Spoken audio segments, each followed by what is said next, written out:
El neuroblastoma, ustedes lo van a encontrar como un tumor maligno que se origina en la cresta neural. Obviamente es la cresta neural del tejido simpático. ¿Dónde van a ser un neuroblastoma?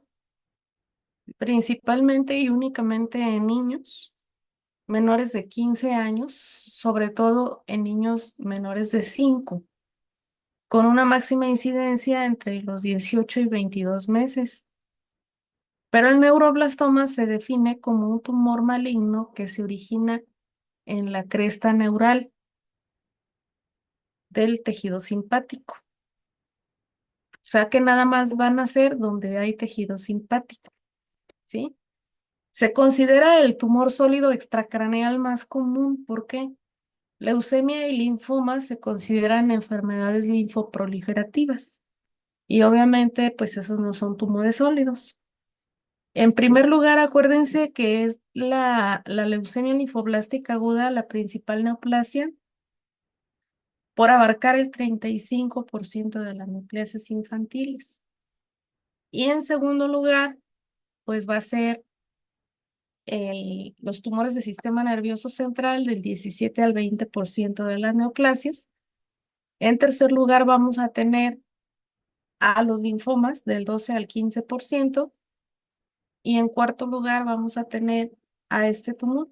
Este tumor va a ocupar la cuarta causa de cáncer a nivel infantil por presentarse del 8 al 10% de todos los cánceres infantiles. Por eso ocupa el cuarto lugar.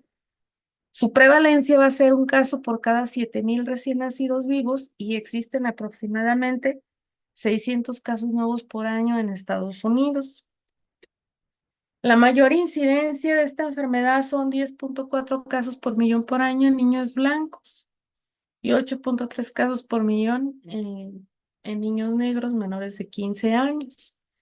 Ligeramente es más común en niños que en niñas, 1,1 a 1.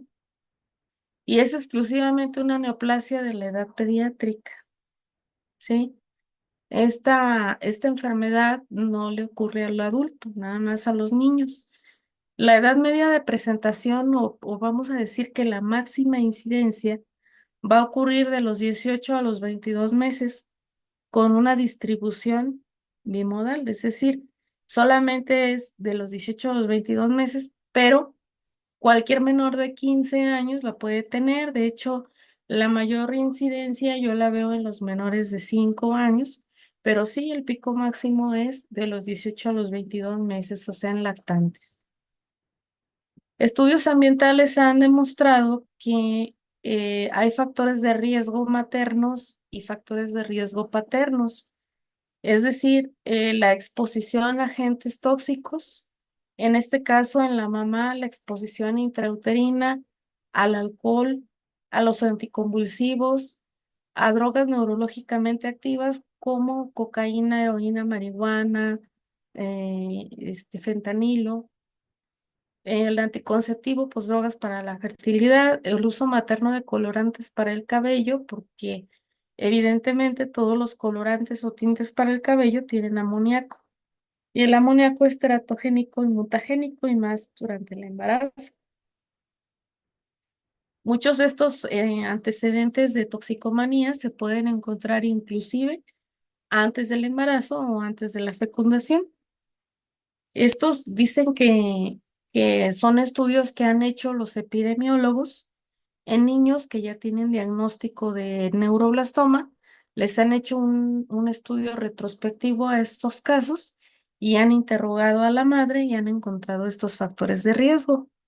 En el papá también han encontrado los mismos factores de riesgo, el alcohol, el tabaco, las toxicomanías en general, pero en el papá también han encontrado factores de riesgo de exposición al trabajo, como los campos, exponerse a campos electromagnéticos sin protección, exponerse a insecticidas y pesticidas porque trabajan en campos o en cafetales, porque son agricultores, pues también algunos jardineros, los pintores, tanto los que se dedican a pintar como a los que se dedican a despachar la pintura, porque están en contacto constante con solventes sin protección y las están inhalando. así como también los que pues consumen o los que ya son inhaladores por tener toxicomanía o aquellos que trabajan despachando gasolina, ya que también es un factor de riesgo estar despachando la gasolina. Los genetistas también han hecho estudios retrospectivos de niños que tienen neuroblastoma y han encontrado la presencia de una deleción. Y esa deleción es la deleción del 1p36, que es la más frecuente. Vamos a decirles que el 1p36 es como la mutación más común de los niños con neuroblastoma. Entonces, para nosotros es bien importante que, que nos ayuden a, este, a determinar, ¿verdad? La mutación y los genetistas pues les hacen su cariotipo a este tipo de pacientes. Y han encontrado que los neuroblastomas, ya sea etapa 1, 2, 3 o 4, han tenido una mutación cromosómica y este tipo de mutación cromosómica es una deleción del brazo corto del cromosoma 1 en la banda 36. La P es de petit, de corto, de lesión del brazo corto del cromosoma 1 en la banda 36. Y decirles pues que también pues el neuroblastoma 4S, el neuroblastoma 4S es un neuroblastoma que ocurre en el niño menor de 1 año. Ese neuroblastoma 4S que ocurre en el niño menor de 1 año es un gen, o sea, más, bueno, han encontrado una mutación de tipo cromosómico también, pero diferente. Es una deleción del brazo corto del cromosoma 1, pero en la banda 22. O sea, todos los neuroblastomas tienen deleción del 1p36, pero este neuroblastoma que se llama 4S tiene una mutación diferente. La deleción es en el 1p22, es una mutación de tipo cromosómico, una deleción. Nada más cambia la banda, el 1p22 en vez del 1p36. ¿Y qué es el neuroblastoma 4S? Es el neuroblastoma que le da al niño menor de 1 año. Ahorita vamos a ver más características del 4S. Y esto es por genética. Vamos a decir que el 98-99% de los casos de neuroblastoma van a ser esporádicos sin que tenga que ver nada la herencia. Y solamente del 1 al 2% de los casos puede haber un factor hereditario. Yo en 13 años que tengo ejerciendo la oncología pediátrica, solamente me ha tocado ver una mamá que ella tuvo neuroblastoma de niña y curiosamente tuvo 4 hijos, todas mujeres, y a la mitad de las hijas le dio neuroblastoma porque ella lo tuvo de niña. El cáncer, cualquier tipo de cáncer, acuérdense que siempre se va a heredar de manera autosómica dominante con penetrancia incompleta. Esa es la forma en cómo se hereda el cáncer. Autosómica dominante con penetrancia incompleta, es decir, nada más se hereda a la mitad de los hijos. Como es autosómica dominante con penetrancia incompleta, solamente va a ser la mitad de los niños y evidentemente este neuroblastoma de tipo hereditario, pues va a ser un neuroblastoma que, que va a ser así. O sea, nada más se va a heredar a la mitad de los hijos. Y por ende, ese neuroblastoma que se hereda a la mitad de los hijos, en este caso, pues es muy raro porque les digo nada más del 1 al 2%. Y yo pues nada más me ha tocado ver un caso de hereditario. Esas niñas se llaman Daniela y Mariana y ahorita ya están en vigilancia, ya están vivas, ya son incluso señoritas, ¿no? Pero finalmente, bueno, sí existen casos hereditarios. Cuando el papá o la mamá de niños tuvieron neuroblastoma, pueden heredarlo, ¿sí? O sea que un niño que se cura o un niño o una niña que se cura de neuroblastoma, pues tiene riesgo de tener hijos con neuroblastoma, por supuesto. Y luego vamos a ver aquí que histológicamente existen varios tipos de neuroblastoma, ¿sí? Y estos tipos de neuroblastoma que vamos a encontrar, ¿quién te los dice? O quién te los, pues el patólogo, ¿sí? El patólogo, el patólogo es básicamente el que te va a decir qué tipo de neuroblastoma se trata. Si es un ganglioneuroma, si es un ganglioneuroblastoma o un neuroblastoma en maduración, cualquiera de estos. Entonces, el ganglioneuroma es un tumor benigno y totalmente diferenciado. Sí, es benigno y totalmente diferenciado. O sea, tiene gran diferenciación el ganglioneuroma. El ganglioneuroblastoma tiene componente ganglionar y neuronal. Y el neuroblastoma en maduración también se conoce como indiferenciado. Entonces, son como los tres tipos de neuroblastoma que pueden existir y que te puede reportar el patólogo. Entonces, lo que nosotros hacemos, pues es lo siguiente. Siempre que tenemos un niño con un neuroblastoma, pues se opera o se le toma biopsia, depende si es o no resecable, y se manda la pieza a patología y ya el patólogo te dice qué tipo de neuroblastoma es. Si se fijan en el caso de esta María José, ustedes tienen un reporte histopatológico que dice neuroblastoma indiferenciado. Decir neuroblastoma indiferenciado es como decir neuroblastoma en maduración, son sinónimos. Y este tipo de neuroblastoma es el más inmaduro. Menos del 50% de las células son maduras. Entonces son células inmaduras del sistema nervioso simpático y es el más, digamos, como el más inmaduro, el más agresivo, ¿sí? Ese es como como lo más característico, ¿sí? Y bueno, el otro es el ganglioneuroblastoma. El ganglioneuroblastoma es un tumor que tiene componente ganglionar y neuronal, pero también es inmaduro. Y tanto este como este requieren cirugía y quimioterapia, los dos, porque son malignos. Tanto el ganglioneuroblastoma como el neuroblastoma indiferenciado o en maduración van a requerir la cirugía y la quimioterapia. Pero el ganglioneuroma se considera un neuroblastoma benigno y diferenciado. O sea, diferenciado quiere decir ya maduro. Entonces, tanto el ganglioneuroma, este nada más se opera, no requiere quimioterapia.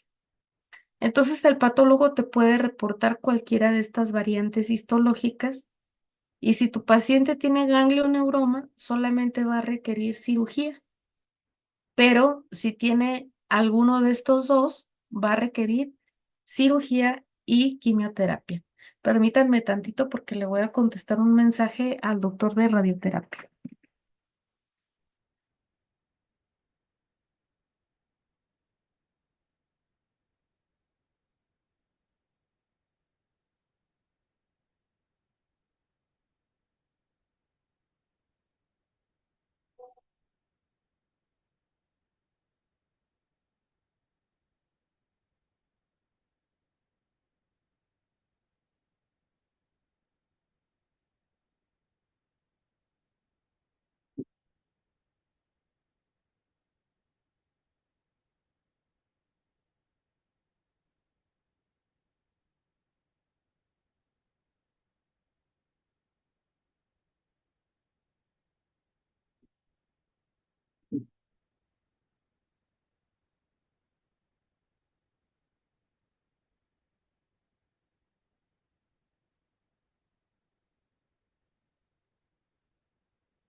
Bueno, pues entonces, ¿hasta aquí alguna duda?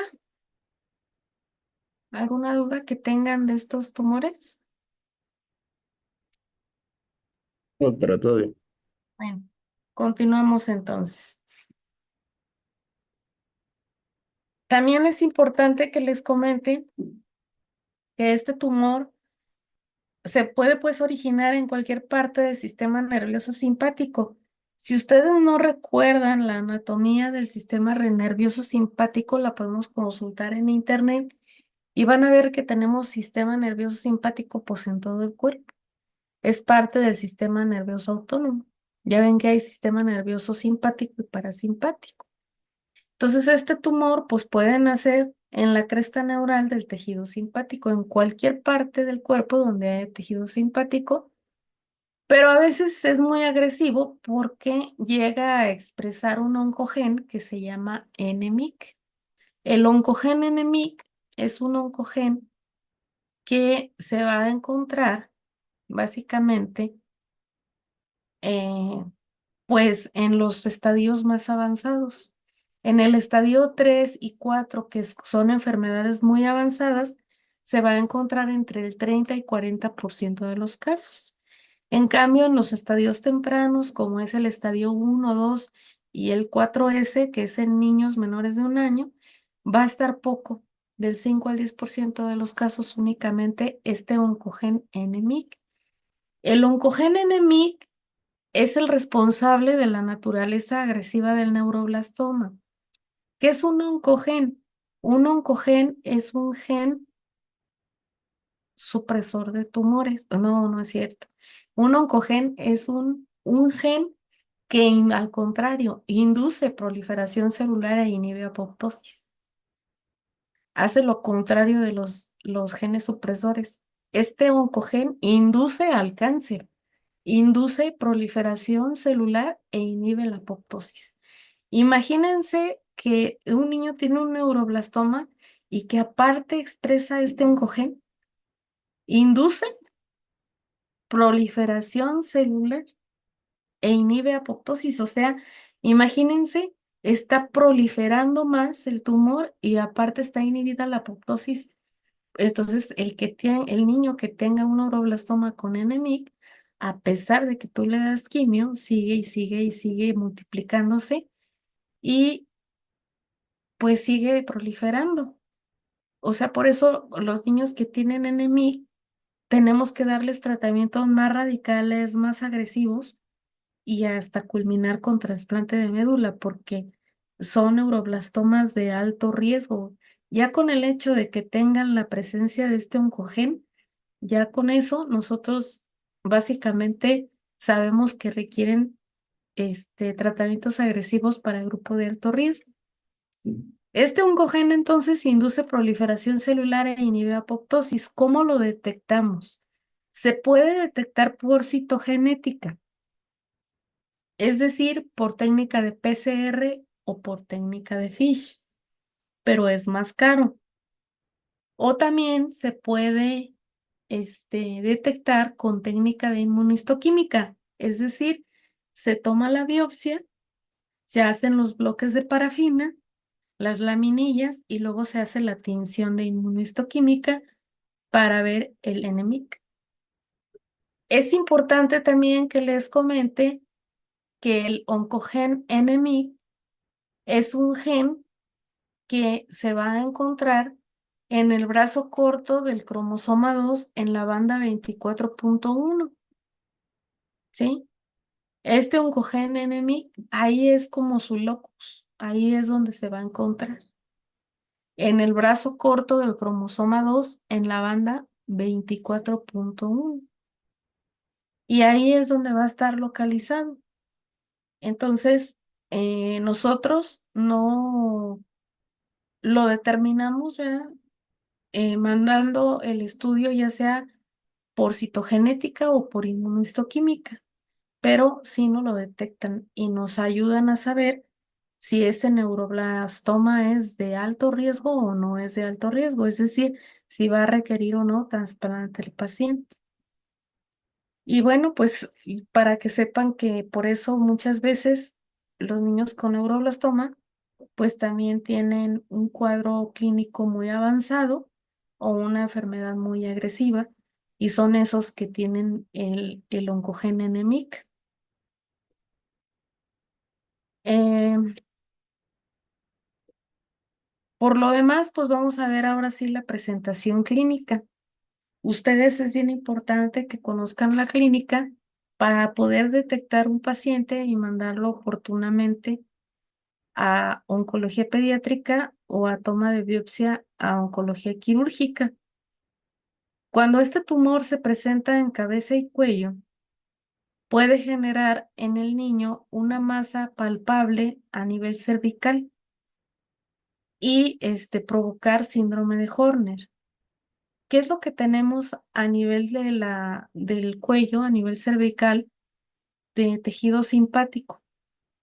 Tenemos en esa zona tejido simpático paravertebral, en la región cervical, pero a ese nivel, en la región cervical, también tenemos un ganglio simpático que se llama ganglio estrellado, así como el huevo estrellado, pero se llama ganglio estrellado.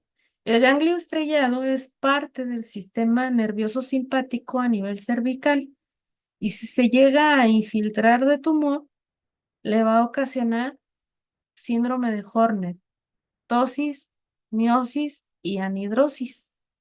Y por ende va a tener este síndrome y va a tener una masa unilateral palpable, ¿sí? Y va a presentar eso, tosis, miosis y anhidrosis. En la órbita y en los ojos, pues vamos a tener una hemorragia periorbitaria que semeja a los ojos de ¿qué? De mapache. Esos ojos de mapache que tienen la hemorragia periorbitaria muy activa ahí a nivel ocular. El exoftalmos, la masa palpable, la equimosis, el edema de cejas, de conjuntivas, todo eso. Entonces, básicamente, para nosotros, los ojos de mapache es una hemorragia periorbitaria. ¿Pero por qué? Porque a nivel de la órbita tenemos mucho tejido simpático. Entonces, ese tejido simpático que está alrededor de la órbita va a tener la presencia de exoftalmos, o sea, va a haber una masa palpable, equimosis, edema de cejas y conjuntivas, todo eso va a tener los ojos de mapache, ¿sí? También es importante que vean que muchas veces los papás llevan al niño, ¿verdad? Porque se le está pintando todo la región periorbitaria de negro y parecen como ojeras. Y muchos pediatras se han llegado a equivocar y dicen, no, es que el niño tiene ojeras. No, tal vez no está durmiendo bien, ¿no? Primero se empieza a pintar el canto interno hacia afuera, de la parte interna empieza hacia el exterior y se pinta todo de color negruzco alrededor y también tienen exoftalmos por la infiltración periorbitaria.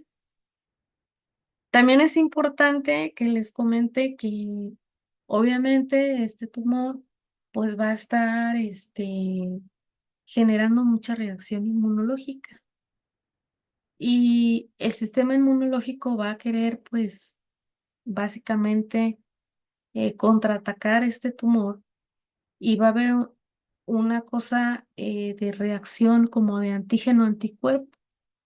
Es decir, nuestros anticuerpos van a querer atacar a los neuroblastos, o más bien nuestras células presentadoras de antígenos, como es el linfocito B, la célula dendrítica y el macrófago, van a presentar estos neuroblastos al complemento y el complemento los va a querer lisar. O sea que se activa el sistema inmunológico y va a haber una reacción como de antígeno anticuerpo y el niño puede tener un nistagmus constante de los ojos, ya sea horizontal o vertical. Eso se llama síndrome de ojos bailando o síndrome de Kisburg y es un movimiento ocular que no para, constante, ya sea un nistagmus un nistagmus horizontal o vertical.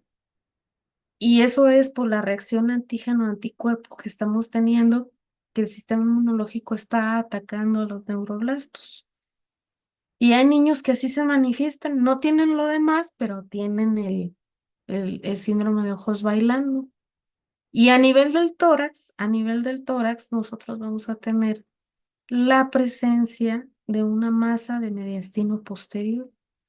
La masa de mediastino posterior puede estar calcificada y eso se conoce como esa masa de mediastino posterior se conoce como básicamente como una masa calcificada y va a generar, ¿verdad? La presencia de dificultad para respirar. El niño llega, imagínense un niño entre 18 y 22 meses que llega con dificultad para respirar y pues uno cuando recibe un lactante, ¿verdad? De 18 a 22 meses, pues es un lactante mayor, que recibe uno en urgencias por dificultad para respirar, pues lo primero que hace uno es tomarle una placa de tórax para descartar si tiene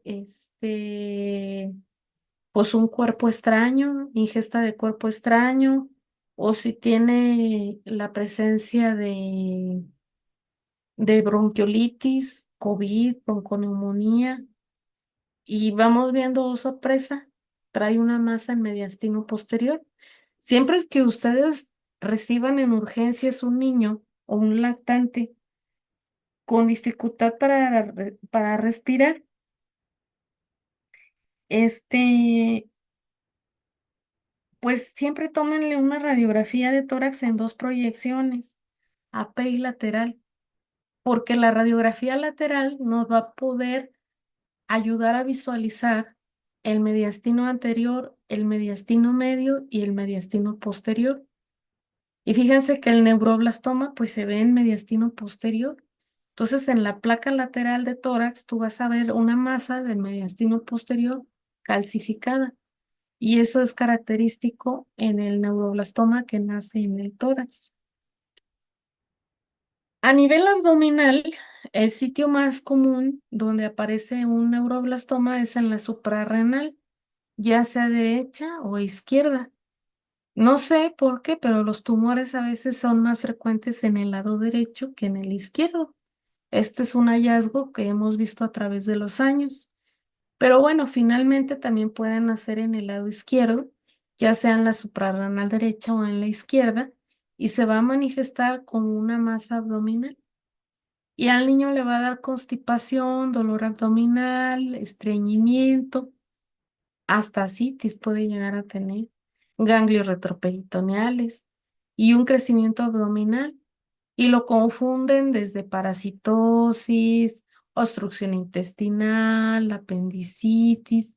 Le ponen diferentes diagnósticos, pero siempre pues erróneos y más si no le hacen estudios. Cuando hay un niño que llega con crecimiento del abdomen o con síntomas intestinales, ya sea constipación o estreñimiento, pues es bien importante que ustedes ordenen un ultrasonido abdominal. Y ese ultrasonido abdominal, si es Doppler, es mucho mejor porque nos va a ayudar a visualizar las estructuras y ver si la masa es suprarrenal o intrarrenal. Si es suprarrenal, pensamos en neuroblastoma. Si es una masa intrarrenal, va a ser en el tema de mañana, que es tumor de Wilms, porque el tumor de Wilms es intrarrenal, pero el neuroblastoma va a ser suprarrenal. Y otro dato clínico importante radiológico que da el neuroblastoma suprarrenal, pues va a ser la presencia de una masa calcificada a nivel de la suprarrenal derecha o izquierda. Si el tumor, como les decía en la mañana, está en la suprarrenal derecha, desplaza las asas intestinales hacia la izquierda. Ahora que si el tumor está en la suprarrenal izquierda, va a desplazar las asas intestinales hacia la derecha. Entonces, para nosotros es bien, bien importante que también si tenemos un niño con crecimiento abdominal, pues meterlo a una radiografía de abdomen, pero el niño tiene que estar de pie para ver cómo se están la distribución del gas en el interior del abdomen, ver las asas intestinales y pues lo que les digo, se va a ver las asas intestinales desplazadas y una calcificación. Es importante pues también que ustedes sepan que hay niños que desde la etapa prenatal se les está formando un tumor. En quienes hemos visto niños que se forman estos tumores desde la etapa prenatal, sobre todo en hijos de madres cocainómanas. A mí me ha tocado ver madres cocainómanas con el embarazadas, ingiriendo todavía cocaína y con el pelo teñido de rosita. Entonces imagínense, la tinción tan fuerte del pelo para que se ponga de color rosa. Eso tiene amoníaco. Más aparte la ingesta de cocaína durante el embarazo, no, hombre. Pues en el ultrasonido prenatal, pues neuroblastoma. Y como tarda 9 meses en formarse, pues cuando el niño nace ya trae metástasis. Y esas metástasis ocurren sobre todo a nivel hepático. Entonces hay recién nacidos que cuando ya están pues afuera, cuando ya están fuera del útero, cuando están así recién nacidos en terapia intensiva neonatal, pues van a tener la presencia de infiltración a nivel hepático. Y eso se llama síndrome de Piper, que es la hepatomegalia masiva, el síndrome de Piper, como lo ven aquí. Es un hígado grande secundario a las metástasis de un niño que se le formó un neuroblastoma desde la etapa prenatal. Es una hepatomegalia masiva en el recién nacido. ¿Cómo atendemos esta urgencia oncológica para nosotros? Porque es una hepatomegalia masiva que hasta le restringe la respiración al niño. Entonces son recién nacidos que tienen dificultad para respirar. No lo reciben rápido en radioterapia y con la radioterapia se les quita el síndrome de Piper, pero es una urgencia oncológica. Y otra manifestación clínica que pueden tener estos recién nacidos que tuvieron el diagnóstico de neuroblastoma desde la etapa prenatal es una infiltración en la piel. Entonces, a veces el neonatólogo te habla porque acaba de recibir un niño que tiene lesiones violáceas en la piel y eso se le llama síndrome de Blueberry Muffin. Entonces el neonato, el recién nacido, está con un neuroblastoma ya metastásico, o tiene síndrome de Piper con la hepatomegalia masiva, o tiene síndrome de Blueberry Muffin con esas manchas violáceas en la piel por metástasis ya a esa zona. Obviamente el síndrome de Blueberry Muffin pues se le va a quitar con la quimioterapia y el síndrome de Piper con la radioterapia urgente. Sin embargo, pues obviamente hay niños que recién nacidos que no les va bien, que antes de cumplir el mes fallecen en terapia intensiva, porque obviamente son pacientitos que ya tienen pues metástasis, ya tenían mucho tiempo con el neuroblastoma desde que se estaba formando in útero. Otra de las manifestaciones abdominales que ocurren, pero ya no en el recién nacido, sino en cualquier otro niño, es un síndrome que se llama síndrome de Kerner-Morrison con K de kilo. El síndrome de Kerner-Morrison es un,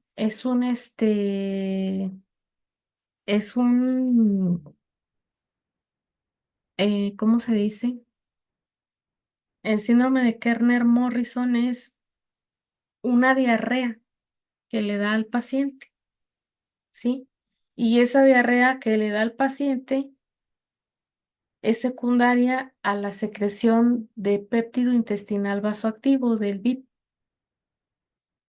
El péptido intestinal vasoactivo o BIP se llama así a aquellos que tienen secreción de esta sustancia. El péptido intestinal vasoactivo es una sustancia que es secretada por el neuroblastoma. ¿sí? Y este neuroblastoma, para nosotros, pues básicamente es un tumor que está secretando péptido intestinal vasoactivo y le va a provocar una diarrea osmótica al paciente. Cuando el paciente debuta así, se puede estar deshidratando porque por esta secreción. Si se corta la sesión, por favor, se vuelven a conectar. Entonces, no todos los tumores secretan péptido intestinal vasoactivo, pero hay algunos que sí, y el niño, aparte de que llega con la masa en la suprarrenal, llega con diarrea. Con la quimioterapia se le va a quitar la diarrea, pero en lo que empieza, como es una diarrea osmótica y es abundante, le ponemos octreotide. El octreotide es un análogo de la somatostatina que inhibe la secreción del péptido intestinal vasoactivo y por ende se le va a quitar la diarrea al paciente en lo que la quimio empieza a actuar. Pero ya con el primer ciclo o segundo ciclo de quimioterapia que les damos, pues se quita el péptido intestinal vasoactivo.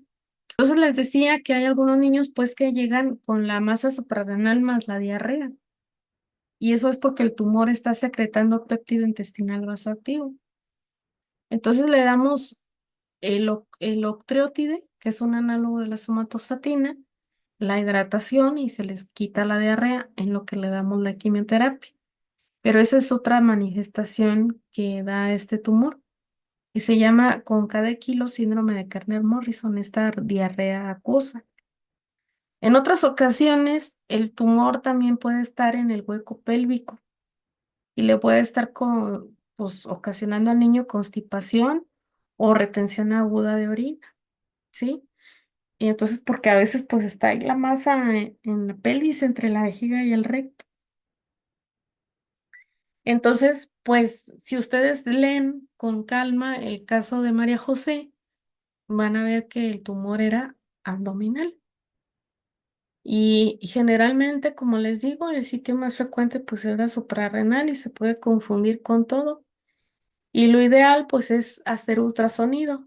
Y si el ultrasonido te marca que hay una tumoración, entonces ya pasas al siguiente estudio, que es la tomografía simple y contrastada, ¿sí? ¿Con la finalidad de qué? De que se haga bien básicamente el, el estudio de imagen, ¿sí? Es muy importante esto. Y bueno, comentarles que en la región paraespinal, nosotros vamos a encontrar una presentación clínica muy, muy peculiar. Casi siempre la mamá te va a llevar a aquel niño menor de 5 años porque tiene una bolita en la espalda. Doctora, es que yo lo traigo aquí a oncología porque me dijeron que lo trajera porque le salió una bolita en la espalda. Entonces tú pones al niño o a la niña en la mesa de exploración. Y yo casi siempre les digo, a ver, tócate las rodillas, sentaditos en la mesa de exploración y se tocan las rodillas y van a ver la presencia de una masa paraespinal, ya sea derecha o izquierda.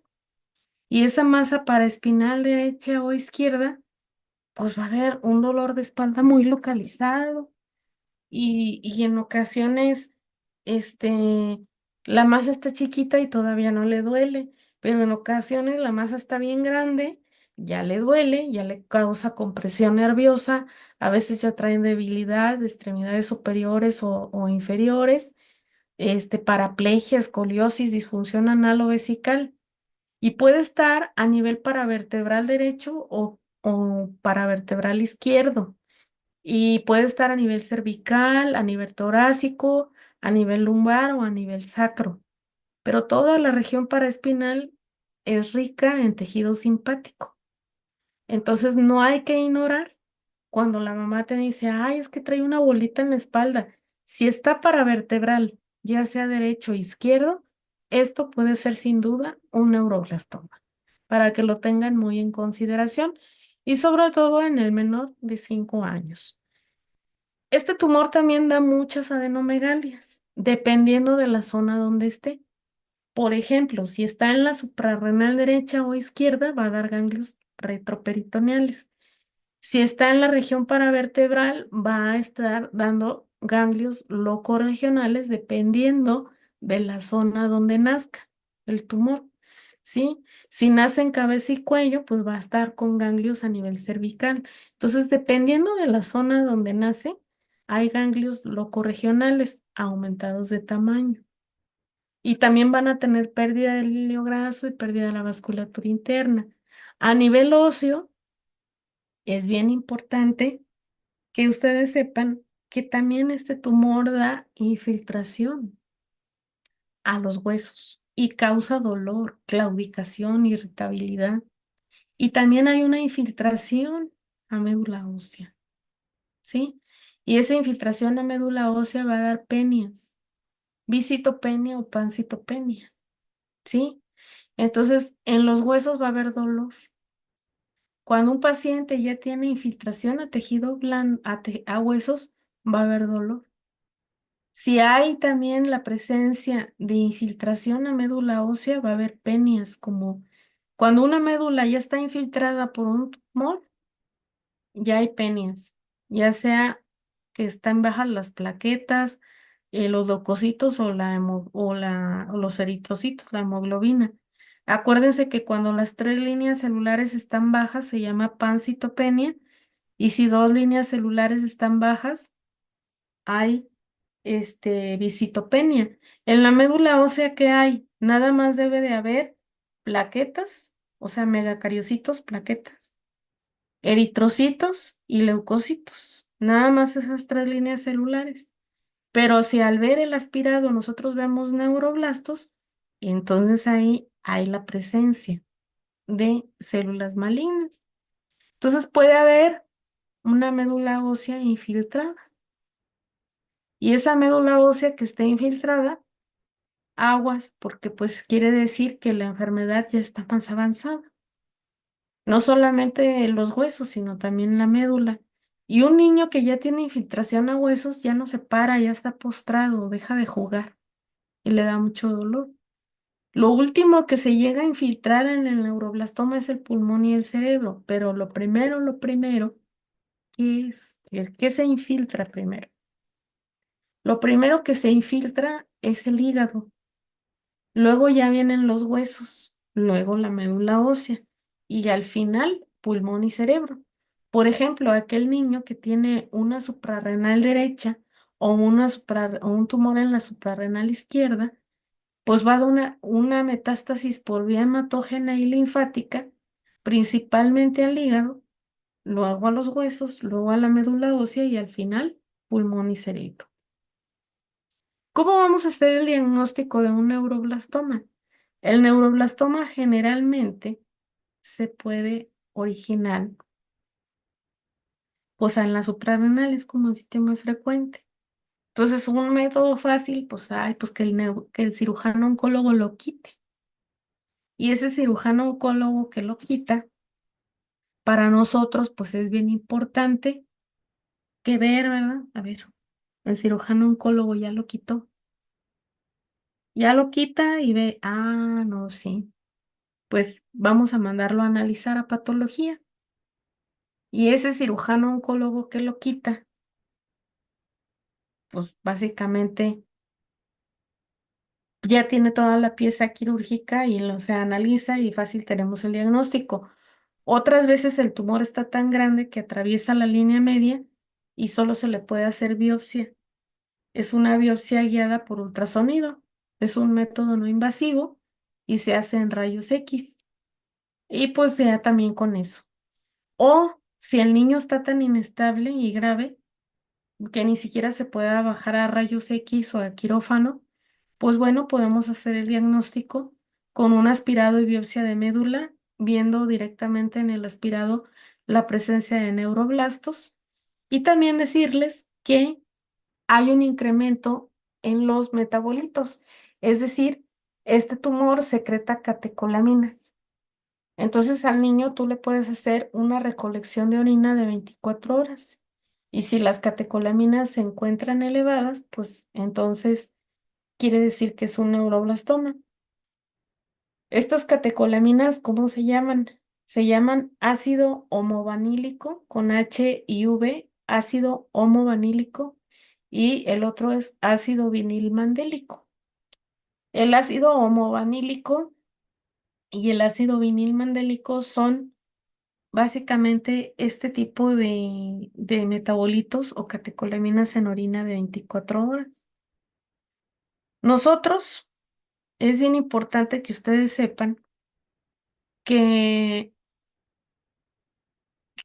casi siempre metemos al paciente a quirófano a que se le haga pues la biopsia o más bien la resección quirúrgica del tumor, pero cuando es irresecable nos hacen las biopsias guiadas por ultrasonido. Y es bien importante también que sepan que cuando el niño está inestable, vamos al laboratorio, pedimos un recipiente especial, hacemos la recolección de orina de 24 horas y nos hacen la determinación de catecolaminas en orina de 24 horas. Es el ácido homovanílico y el ácido vinilmandélico. Y aparte se le hace un aspirado y biopsia de médula ósea, ¿sí? Y bueno, decirles que las catecolaminas en orina son altamente sensibles y específicas en el 90 al 95% de los casos. En Japón tenemos casos publicados que lo usan las catecolaminas como tamizaje a los niños menores de 5 años en ciertas ocasiones, no sé si una vez o si varias veces, les hacen las catecolaminas en orina. Aquí en México no, porque no tenemos un recurso financiero tan alto como Japón, pero el diagnóstico para nosotros, aparte de la clínica, lo hacemos por imagen y lo que hacemos es dirigir a quién le vamos a pedir las catecolaminas, ¿no? Si es altamente la sospecha, bueno, las pedimos. Creo que cada una vale entre 4,000 y 5,000 pesos, por eso pues, no las hacen a toda la población. Y en medio particular, el Chopo las hace, el Laboratorio Médico Polanco también las hace, el Centro Médico La Raza también las tiene, y así hacemos un diagnóstico certero junto con el aspirado y biopsia de médula ósea en aquellos pacientes que están tan inestables y con un cuadro clínico muy avanzado que no permiten entrar a quirófano, ¿sí? Para la estadificación, pues es también importante que se hagan estudios de imagen adecuados para poder estadificar al paciente. ¿Qué estudio de imagen yo le voy a pedir a un niño que trae un neuroblastoma? Vamos a suponer que ese niño trae un neuroblastoma en la suprarrenal derecha. Bueno, pues yo le tengo que pedir una tomografía que me abarque cuello, tórax, abdomen y pelvis. Una tomografía muy completa, simple y contrastada, para ver hasta dónde está de avanzado el tumor. También le tengo que pedir un gamagrama óseo con tecnesio 99. El tecnesio 99 es un radiofármaco que se inyecta por vía intravenosa y luego se toman las radiografías. Es un estudio de medicina nuclear.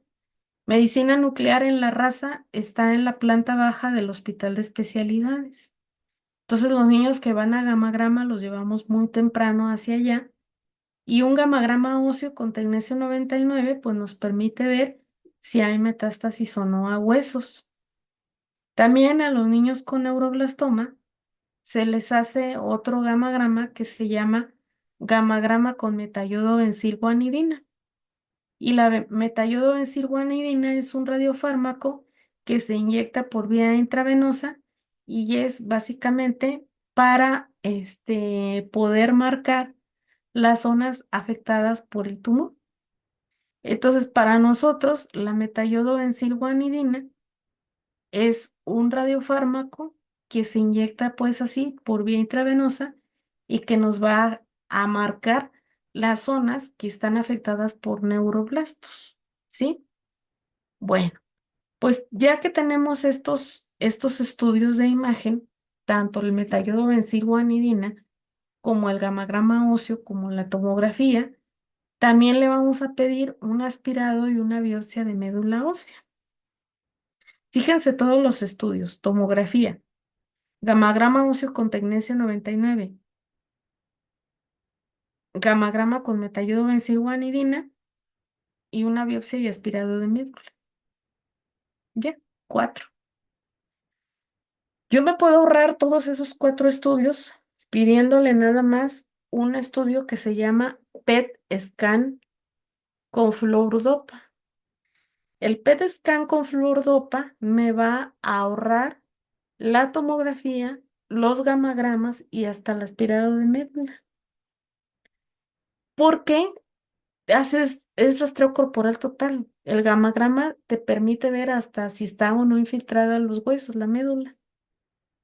Entonces, si yo me quiero ahorrar todos esos estudios, nada más le pido un PET scan con fluordopa, un rastreo corporal total.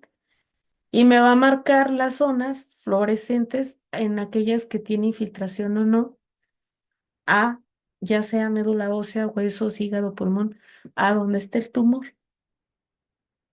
Ese estudio de PET scan con fluordopa lo tienen en Teletón Querétaro, pero me permiten subrogarlo o pedirlo y el IMSS lo paga en aquellos pacientes con neuroblastoma para saber si ya está negativo y puede pasar a vigilancia. De inicio no me lo permiten pedirlo porque es carito.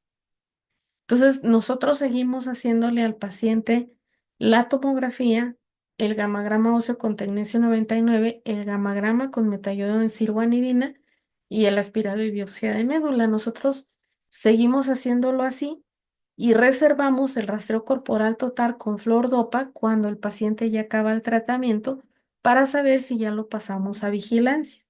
Preferimos hacerlo así y hasta ahorita, hasta el momento, nos ha funcionado de esta manera. Ya que tú tienes todos los estudios de extensión, lo que debes de hacer es estadificarlo.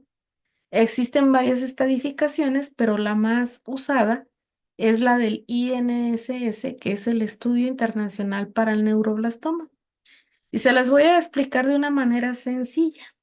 Supongamos que tenemos un paciente con ese tumor en la suprarrenal derecha y que el cirujano lo pudo quitar por completo y que todos los estudios de extensión salieron negativos. Ah, pues esa es una etapa uno. ¿Qué les hacemos a las etapas uno?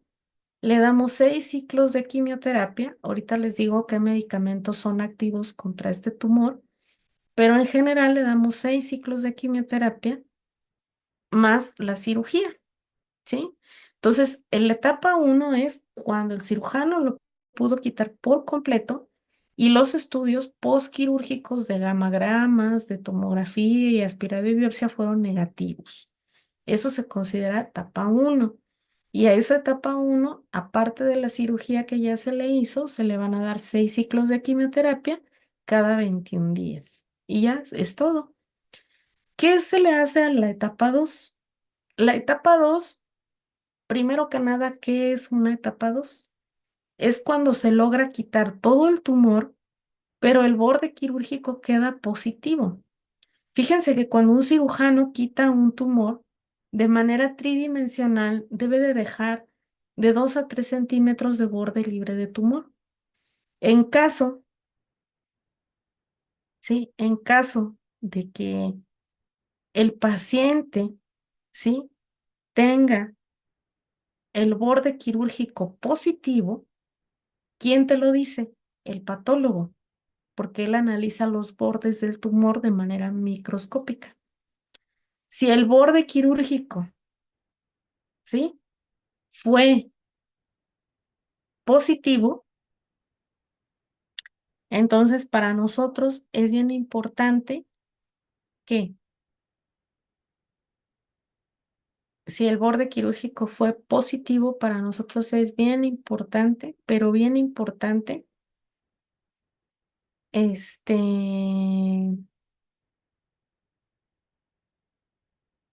básicamente para nosotros es bien importante que el patólogo no lo diga. Y si es así, tenemos que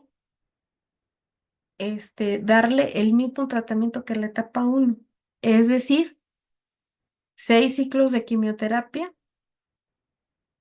¿sí? Más aparte de los 6 ciclos de quimioterapia, que ya la resección del tumor, la cual ya fue. ¿Y qué diferencia hay entre 2A y 2B? Los dos tienen el borde quirúrgico positivo, pero el 2B aparte tiene ganglios locorregionales positivos. Y eso te lo dice el patólogo. Entonces la etapa 2B y 2A se trata igual que la etapa 1. Le van a hacer la resección quirúrgica del tumor más 6 ciclos de quimioterapia cada 21 días. ¿Qué medicamentos son útiles para este tipo de tumor? Los medicamentos que son útiles para este tipo de tumor son la vincristina, la ciclofosfamida, el etopósido, la doxorubicina, el cisplatino, el carboplatino. No se van a dar todos a la vez, pero sí se van a dar en combinación. Ya hay protocolos bien establecidos para este tipo de tratamiento en base al estadio de la enfermedad, ¿sí? La etapa 3 es cuando el tumor es irresecable, cuando el tumor atraviesa la línea media y es irresecable, al que nada más se le pudo tomar biopsia. O también puede ser etapa 3 aquel tumor que el cirujano entra y lo quiere quitar, pero le deja un residual macroscópico. También ese puede ser una etapa 3. Y a estos de etapa 3 lo que hacemos es darle 4 ciclos de quimioterapia cada 21 días, cirugía y luego 4 ciclos de quimioterapia más. En total se hacen 8 ciclos de quimio, pero es como una terapia tipo sándwich. 4 ciclos de quimioterapia inicial, cirugía y luego 4 ciclos de quimioterapia posterior. La etapa 3 es considerada como un grupo de riesgo intermedio. La etapa 1 y 2 quedan dentro del grupo riesgo bajo. La etapa 3 es como el grupo de riesgo intermedio. La etapa 4, ¿qué es? Es la más avanzada y es cuando ya se fue al hígado, a los huesos, a la médula ósea, a pulmón o cerebro. La etapa 4 implica ya que sea del grupo de alto riesgo. ¿Quiénes también van a ser grupo de alto riesgo? Todos los que tengan la presencia del oncogen-NMIC. O sea que yo puedo tener un niño en etapa 1, pero si tiene el oncogen-NMIC, automáticamente ya es grupo de alto riesgo. Y los etapa 4, por tener ya metástasis, también se consideran grupo de alto riesgo. ¿Qué le vamos a hacer al grupo de alto riesgo? Empezamos con 4 ciclos de quimioterapia, luego viene la cirugía, luego 4 ciclos de quimioterapia más, y luego viene una terapia mieloablativa, donde se dan dosis altas tanto de quimio y de radioterapia, y luego ya viene el trasplante de médula. Básicamente, cuando el paciente va empezando el tratamiento, pero nosotros ya sabemos que es etapa 4 o grupo de alto riesgo, en cuanto la médula ósea se limpia con los primeros 4 ciclos iniciales, nosotros cosechamos al paciente, cosechamos sus mismas células, las células madre que son los CD34. Cosechamos su misma médula y la criopreservamos. Entonces, primero son 4 ciclos de quimio, hacemos la cosecha, luego viene la cirugía, luego 4 ciclos de quimio más y luego hacemos una mieloablación, o sea, una dosis intensa de quimio y de radioterapia preacondicionamiento pretransplante, luego se injertan las mismas células del paciente. Y de esta manera, pues tenemos niños que ya han sido trasplantados en etapa 4 o en grupo de alto riesgo por tener el enemigo y están vivos. ¿Por qué? Porque obviamente nos aseguramos primero que la médula ósea esté limpia para poder hacer la cosecha. Y luego ya injertamos sus mismas células. Es un trasplante de médula autólogo, pero es hasta el final del tratamiento, ¿sí? ¿Y qué significa 4S? 4S también es considerado grupo de alto riesgo, perdón, grupo de bajo riesgo. Hagan de cuenta que la etapa 1, 2 y 4S son del bajo riesgo. ¿Por qué? Porque la 4S es el neuroblastoma que le da al niño menor de 1 año, que tiene un tumor que ha avanzado, que ya se fue al hígado, a la médula ósea o a la piel, pero menor de 1 año. Fíjense que curiosamente el niño menor de 1 año tiene buen pronóstico y gran posibilidad de curación por la pura edad. Entonces el 4S es considerado grupo de bajo riesgo siempre y cuando pues no tenga el enemic, ¿verdad? Entonces, ¿quién van a ser grupo de bajo riesgo?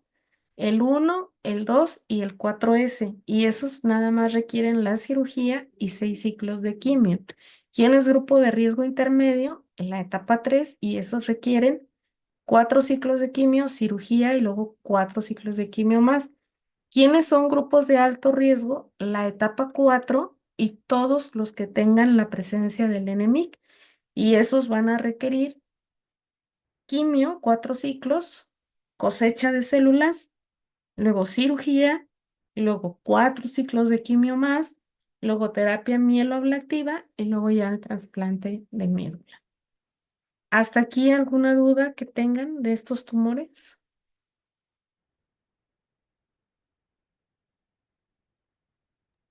No, doctora, todo bien.